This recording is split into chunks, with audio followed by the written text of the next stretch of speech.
નવજીવન ન્યૂઝમાં તમારું સ્વાગત છે। ચૂંટણી પંચને છાસ લેવા જવું છે, પરંતુ દોણી સંતાડવી છે એવી પરિસ્થિતિ હાલ ગુજરાતમાં સર્જાઈ છે। મતદાર યાદી સઘન સુધારણા એટલે કે એસઆઈઆરની કામગીરી જ્યારથી શરૂ થઈ ત્યારથી લઈને એની સામે શંકા કુશંકાઓનો દોર ચાલી રહ્યો હતો। ત્યારે દિવસ રાત જે બૂથ લેવલ ઓફિસરો છે તેમણે મહેનત કરીને તમામ મતદારોને શોધી કાઢ્યા અને તેમના જે ફોર્મ હતા તે ફિલઅપ કરી દીધા। અને ત્યારબાદનો જે તબક્કો આવ્યો કે ભાઈ ફોર્મ નંબર 7 ભરાવા લાગ્યા, તે સેંકડોની સંખ્યામાં અને એક માહિતી પ્રમાણે 12 લાખ જેટલા ફોર્મ સમગ્ર ગુજરાતમાં ભરાયા હતા। ત્યારે કોંગ્રેસ અને આમ આદમી પાર્ટી જેવા વિપક્ષી રાજકીય પાર્ટીઓ આ મામલે સક્રિય થઈ હતી અને તેમણે ચૂંટણી પંચને આકરા સવાલો પૂછવાનું શરૂ કર્યું હતું કે આટલી બધી સંખ્યામાં ફોર્મ ભરનારાઓ કોણ છે। આ જ પ્રકારની પરિસ્થિતિ નર્મદા જિલ્લાના નાંદોદ તાલુકામાંથી પણ સામે આવી।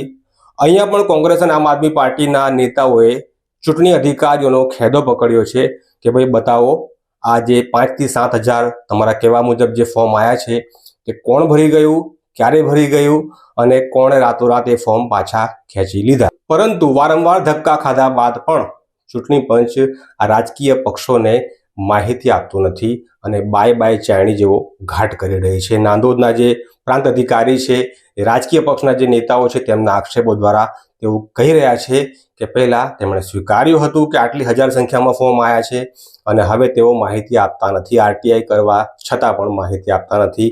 નાયબ કલેક્ટરનો હવાલો આપે છે, નાયબ કલેક્ટર પાસે જાય છે તો નાયબ કલેક્ટરે એવું કીધું કે ભાઈ પ્રાંત અધિકારી પાસે એ પાવર છે કે તેઓ તમને માહિતી આપી શકે છે અને એ કાયદેસર એક લેટર લખીને પણ એમણે જાણકારી આપી છે। હવે પ્રાંત અધિકારી આ માહિતી કેમ નથી આપતા અને જે પ્રજાને અને જે રાજકીય પક્ષોને જે મળેલા અધિકારો છે તેનું શું? આ મામલે નર્મદા આમ આદમી પાર્ટીના જે મહામંત્રી છે અર્જુનભાઈ માછી, તેમની સાથે અમે આ મુદ્દે વાતચીત કરી છે, તમે પણ સાંભળો।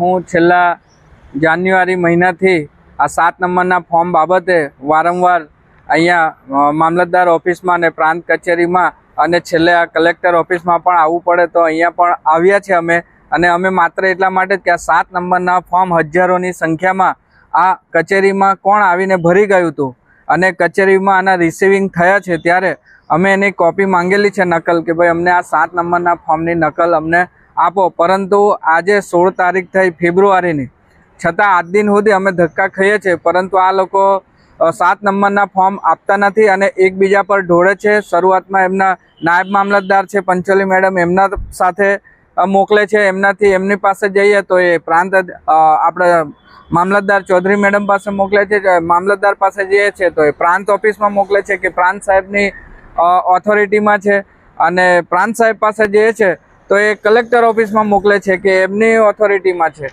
અને કલેક્ટર ઓફિસમાં આવીને પૂછે છે તો અહીંયાથી અમને કલેક્ટર સાહેબ દ્વારા એવું કહેવામાં આવ્યું છે કે એમને સ્પેશિયલ ઓથોરિટીમાં નાયબ મામલતદારની નિમણૂક થઈ છે ચૂંટણી આ આખી પ્રોસેસ છે તેના માટે, એસઆઈઆરની જે અત્યારે હાલ મતદાર યાદી સુધારણા કાર્યક્રમની એમાં સ્પેશિયલ નિમણૂક પ્રાંત અધિકારીની થયેલી છે, એટલે એમને એ સત્તા છે છતાં પણ અમને અહીંયા મોકલ્યા અને અમે અહીંયા આવ્યા પણ તો આ ઇલેક્શન કમિશનર સાહેબે પણ એમને આ લેટરની બજાવણી કરેલી છે કે આ આમ આદમી પાર્ટીના હોદ્દેદાર છે ને એમને આ માહિતી તમારે આપવાની છે, છતાં પણ કોઈ પણ જાતની ગંભીરતા એ લોકો લેતા નથી ને વારંવાર ધક્કા ખવડાવે છે અને એ અમને આપતા નથી। એટલે એ સીધું કાં તો એ કોઈના ફેવરનું કામ કરે છે, કાં તો એ કોઈને બચાવી રહ્યા છે કે કયા કારણથી અમને નથી આપી રહ્યા, કંઈ સમજાતું નથી।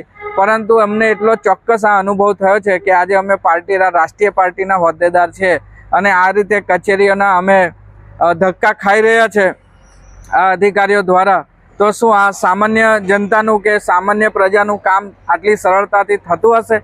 જ્યારે આજે અમે જિલ્લાનો હોદ્દો ધરે છે છતાં અમારું નથી થતું। વચ્ચે પણ વડોદરાના 5 ધારાસભ્યોએ આ બાબતે મુખ્યમંત્રીને પત્ર લખ્યો હતો કે અધિકારીઓ કામ કરતા નથી, પરંતુ અહીંયા શું અધિકારી કામ નથી કરતા કે સત્તાના દબાણ હેઠળ એ લોકો અમને માહિતી આપવા નથી માંગતા? તો શું કરવા માંગે છે અમને પણ સમજાઈ રહ્યું નથી। આ અધિકારીઓનું આવું વર્તન જોઈ અને અમને ખૂબ જ નારાજગી થઈ છે કે આ રીતનું જો તંત્ર કોઈના દબાણમાં કામ કરશે તો સામાન્ય પ્રજાનું શું થશે? આજે અમારું કોઈ નથી સાંભળતું તો સામાન્ય પ્રજાનું શું ખરેખર કામ થતા હશે આવી સરકારી કચેરીઓમાં? પ્રાંત અધિકારીએ તમને એવું કીધું કે મારી પાસે સત્તા નથી, તમે નાયબ કલેક્ટર પાસે જાઓ, હા, તો એના વિશે તમે શું કહેવા માંગો છો? હા બિલકુલ, અમને પ્રાંત અધિકારી સાહેબ છે અહીંયા નાંદોદના, તેમને કીધેલું છે કે મારી પાસે સત્તા નથી એટલે તમે કલેક્ટરમાં જાઓ. કલેક્ટર સાહેબ ઘણા સમયથી રજા પર હતા, આજે આવી ગયા છે તો તમે એમને મળો. સાહેબ કહેશે તો અમે આપી દઈશું. તો સાહેબને રજૂઆત કરી તો સાહેબ કહેશું કે મારામાં એ આવતું નથી, એ પાવર અને સત્તા એમને જ સ્પેશિયલ આપેલી છે. પ્રાંત અધિકારી ખોટું બોલી રહ્યા છે, તમને ગેરમાર્ગે દોરી રહ્યા છે. હા, એ ગેરમાર્ગે દોરી રહ્યા કે ખોટું તો એમનો કોઈ સ્વાર્થ હોય, પણ એવું ચોક્કસ એના પરથી લાગે કે કોઈના સત્તાના દબાણમાં આવીને કામ કરતા હોય એવું તો દેખાઈ રહ્યું છે. અત્યારે હવે ફાઇનલ થવા જઈ રહી છે ગઈકાલે આ બધી કામગીરી 17 તારીખના. હા, તો હવે આનું આગળ તમે શું સ્ટેપ લેશો? હા, એ તો ચોક્કસ નક્કી જ છે કે આ 7 નંબરની કોઈ માહિતી અમને આ ટેબલ પર રિસીવિંગ થયા છે, છતાં પણ આ સરકારી કર્મચારીઓ અમને આપવાના ન થઈ. અમે વારંવાર જઈને આવેલા છીએ અને વારંવારની રજૂઆત થઈ ગયેલી છે. અહીંયા સ્પેશિયલ અત્યારે 10 તારીખે આના સચિવશ્રી ઓબ્ઝર્વર તરીકે મૂકેલા છે સંદીપ સાંગલે સાહેબ, એ પણ આવેલા અહીંયા 10 તારીખે, અને એમના સાથે પણ આ બાબતે ચર્ચા કરી હતી. અને એમની રૂબરૂમાં જ આ મામલતદાર અને પ્રાંત અધિકારી શ્રી પણ હાજર હતા, ને એમની રૂબરૂમાં જ અમે જણાવેલું છે કે અમને આ રીતે આપના કર્મચારીઓ 7 નંબર ફોર્મની માહિતી આપતા નથી. અમે એવું કીધું છે કે અમે અમારા પોતાના ખર્ચે ઝેરોક્સ કઢાવી લઈશું, પણ અમને ફોર્મની નકલ આપો, પણ એ અમને આજ દિન સુધી મળેલી નથી. વૈષ્ણવજન તો તેને કહીએ જે પીડ પરા